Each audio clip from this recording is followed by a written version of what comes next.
Hi, nice to meet you. आज हम लोग मोहर सर्कल को ड्रॉ करना सीखेंगे। इस वीडियो में मैं मोहर सर्कल को 5 मिनट के अंदर ड्रॉ करना सिखाऊंगा, तो वीडियो को शुरू से लेकर अंत तक देखना।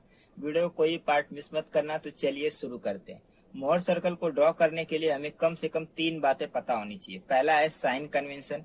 मान लो कि किसी एलिमेंट पे नॉर्मल स्ट्रेस टेंसाइल नेचर का हो तो पॉजिटिव कंसिडर करेंगे, और कंप्रेसिव नेचर का हो तो निगेटिव कंसिडर करें। ध्यान रहे कि नॉर्मल स्ट्रेस की बात कर रहा हूँ। मान लो किसी एलिमेंट पे शियर स्ट्रेस कुछ इस तरीके से एक्ट कर रहा हो कि वो क्लॉकवाइज डायरेक्शन में रोटेट करने की कोशिश कर रहा हो तो पॉजिटिव कंसीडर करेंगे। और मान लो किसी एलिमेंट पे shear stress anti clockwise direction में रोटेट करने की कोशिश कर रहा हो तो उसको नेगेटिव कंसीडर करेंगे। पॉइंट नंबर सेकेंड है कि हमको कोऑर्डिनेट पॉइंट लिखना है विथ म्यूचुअली परपेंडिकुलर प्लेन के साथ। जब ऐसा करेंगे तो हमको 2 कोऑर्डिनेट पॉइंट मिलेगा। मान लो कि उसको हमने नाम दिया ए और बी। जब हम मोहर सर्कल की बात करते हैं तो हमारा एक्स एक्सिस पे नॉर्मल स्ट्रेस होता है और वाई एक्सिस पे शियर स्ट्रेस होता है। मान लो कि इस पॉइंट का हमको कोऑर्डिनेट लिखना है तो पहले नॉर्मल स्ट्रेस की वैल्यू लिखेंगे, फिर शियर स्ट्रेस की वैल्यू लिखेंगे। अब सवाल यह पैदा होता है कि किसी भी एलिमेंट का कोऑर्डिनेट पॉइंट लिखेंगे कैसे। तो एग्जाम्पल के लिए हमारे पास ये वाला एलिमेंट है, तो हमको करना क्या, हमको म्यूचुअली परपेंडिकुलर प्लेन सेलेक्ट करना है। तो मान लो कि मैंने ये वाला प्लेन सेलेक्ट किया और ये वाला प्लेन सेलेक्ट किया जो कि म्यूचुअली परपेंडिकुलर है। इस प्लेन को मैंने नाम ए दिया और इस प्लेन ए का कोऑर्डिनेट क्या लिखेंगे, पहले नॉर्मल स्ट्रेस की वैल्यू लिखेंगे, फिर शियर स्ट्रेस की वैल्यू लिखेंगे। तो इस प्लेन पे नॉर्मल स्ट्रेस कितना 100 है और ये टेंसाइल नेचर का है तो पॉजिटिव। और इस प्लेन पे शियर स्ट्रेस की वैल्यू कितनी है, 80 है, लेकिन ये एंटी क्लॉकवाइज डायरेक्शन में रोटेट करने की कोशिश कर रहा है। ध्यान रहे कि इस प्लेन की बात करो तो -80। मान लो कि इस प्लेन का हमको कोऑर्डिनेट लिखना है तो क्या आएगा, इस प्लेन पे 50 नॉर्मल स्ट्रेस जो कि टेंसाइल नेचर का है पॉजिटिव लेंगे, और शियर स्ट्रेस इस प्लेन पे क्लॉकवाइज डायरेक्शन में रोटेट करने की कोशिश कर रहा है तो क्या आ जाएगा, 80 आ जाएगा। अब हमको करना क्या है कि ये जो 2 पॉइंट मिला है हमको सिग्मा वर्सेस टाउ ग्राफ पे प्लॉट करना है। पॉइंट नंबर 3 है कि ए और बी को हमको सिग्मा वर्सेस टाउ ग्राफ पे प्लॉट करना है और ज्वाइन करना है ए बी को। तो उम्मीद करता हूँ कि आपको तीनों पॉइंट समझ में आ गया होगा। मोहर सर्कल के लिए ये तीनों पॉइंट आपको याद होने चाहिए। अब कुछ एग्जाम्पल लेते हैं और मोहर सर्कल को ड्रॉ करना सीखते हैं। मोहर सर्कल में बेसिकली 2 टाइप्स के प्रॉब्लम पूछे जाते हैं। पहला है कि 2D प्लेन के लिए मोहर सर्कल ड्रॉ करो, और दूसरा है कि 1D प्लेन के लिए मोहर सर्कल ड्रॉ करो। हमारे पास पहला प्रॉब्लम है 2D प्लेन के लिए, कुछ इस तरीके से दिया हुआ है। तो जब भी हमें कोई भी एलिमेंट दिया हो हमको सबसे पहले उसका कोऑर्डिनेट लिख लेना है साइन कन्वेंशन का यूज करते हुए, लेकिन ध्यान रहे कि परपेंडिकुलर प्लेन्स का ही लिखना है। तो हम लोग पहले इसमें परपेंडिकुलर प्लेन सिलेक्ट करेंगे। तो मान लो कि मैंने ये वाला प्लेन सिलेक्ट किया और ये वाला प्लेन सिलेक्ट किया जो कि म्यूचुअली परपेंडिकुलर प्लेन से। मान लो कि इस प्लेन का नाम मैंने ए दिया और इस प्लेन का नाम मैंने बी दिया।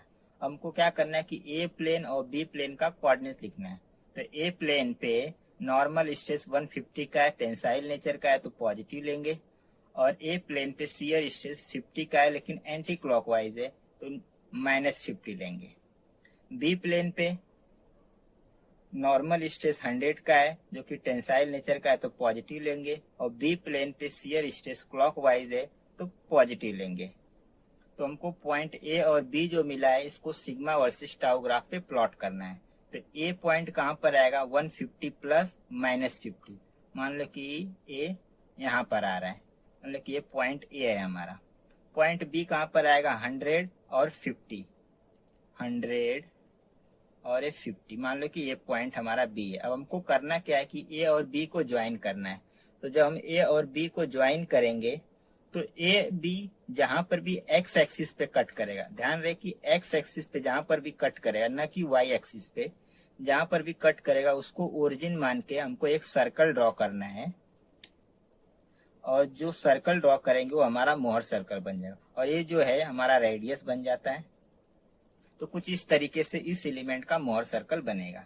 एक और एग्जांपल देखते हैं और कॉन्सेप्ट को अच्छे से समझते हैं। कुछ इस तरीके से हमारे पास एलिमेंट दिया हुआ, तो हमको सबसे पहले म्यूचुअली परपेंडिकुलर प्लेन सिलेक्ट कर लेना है। मैंने मान लो कि ये वाला प्लेन सिलेक्ट किया, आप कौन सा भी प्लेन सिलेक्ट कर सकते हो, आपके ऊपर है, और ये वाला प्लेन सिलेक्ट किया जो कि एक दूसरे के म्यूचुअली परपेंडिकुलर प्लेन से। इस प्लेन को मैंने नाम दिया ए और इस प्लेन को नाम दिया बी। ए प्लेन का कोऑर्डिनेट होगा, ए प्लेन पे नॉर्मल स्ट्रेस 80 है, टेंसाइल नेचर का है तो पॉजिटिव, और शियर स्ट्रेस एंटी क्लॉकवाइज है तो -25। इस प्लेन के लिए इस प्लेन पे नॉर्मल स्ट्रेस जो है कंप्रेसिव नेचर का है तो -20, और इस प्लेन पे शियर स्ट्रेस जो है क्लॉकवाइज है तो +25, राइट। अब ए और बी को हमको क्या करना है कि सिग्मा वर्सेस टाउ ग्राफ पे प्लॉट करना है। तो +80 -25, मान लो कि +80 और -25, ये हमारा पॉइंट ए है। पॉइंट बी कहाँ पर आएगा? -20 और 25, -20 और ये 25, ये हमारा पॉइंट बी है। हमको क्या करना है कि पॉइंट ए और बी को ज्वाइन करना है। तो जब हम ज्वाइन करेंगे तो कुछ इस तरीके से, तो जब ए बी को ज्वाइन कर लेंगे तो एक्स एक्सिस पे कहीं तो कट करेगा। ध्यान रहे कि वाई एक्सिस पे नहीं, एक्स एक्सिस पे जहां पर भी कट करेगा उसको ओरिजिन मान के हमको एक सर्कल ड्रॉ करना है, ठीक है। एक सर्कल ड्रॉ करेंगे तो जो भी हमारा सर्कल बनेगा वो हमारा मोहर सर्कल होगा और ये हमारा रेडियस बन जाएगा। तो आई होप आपको समझ में आया हो कि 2D प्लेन के लिए मोहर सर्कल कैसे ड्रॉ करते हैं। अब बात करते हैं कि 1D प्लेन के लिए मोहर सर्कल कैसे ड्रॉ करते हैं। हमारे पास कुछ इस तरीके का एग्जांपल दिया हुआ है।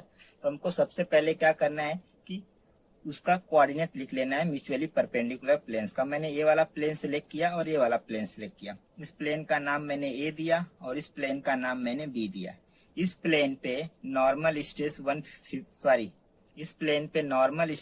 50 का है जो कि टेंसाइल नेचर इसलिए पॉजिटिव, और शियर स्ट्रेस नहीं है तो 0। इस प्लेन पे नॉर्मल स्ट्रेस नहीं है 0 और शियर स्ट्रेस भी नहीं है तो 0। अब हमको करना क्या है कि ए पॉइंट को और बी पॉइंट को हमको सिग्मा वर्सेस टाउ ग्राफ पे प्लॉट करना है। तो ए कहाँ पर आएगा? +50 और 0। मान लो कि ये हमारा 50 है, ए पॉइंट 50 और 0 आ गया, और बी पॉइंट क्या है? 0,0, ये हमारा बी पॉइंट। तो हमको करना क्या है कि जब भी 1D प्लेन के लिए ड्रॉ करेंगे तो कुछ इस तरीके का हमको कंडीशन मिलेगा। तो हमको क्या करना है कि ए बी को हमको क्या करना है? हाफ कर लेना है। ए बी का डिस्टेंस हाफ यहाँ पर आएगा मान लो। तो उस पॉइंट को ओरिजिन मान के हमको एक सर्कल ड्रॉ करना है। क्या करना है कि जो भी ए बी आएगा उसका हाफ करना है, और जहां पर भी हाफ आएगा उस पॉइंट को ओरिजिन मान के हमको सर्कल ड्रॉ कर लेना है। तो कुछ इस तरीके से हमारा मोहर सर्कल बनेगा।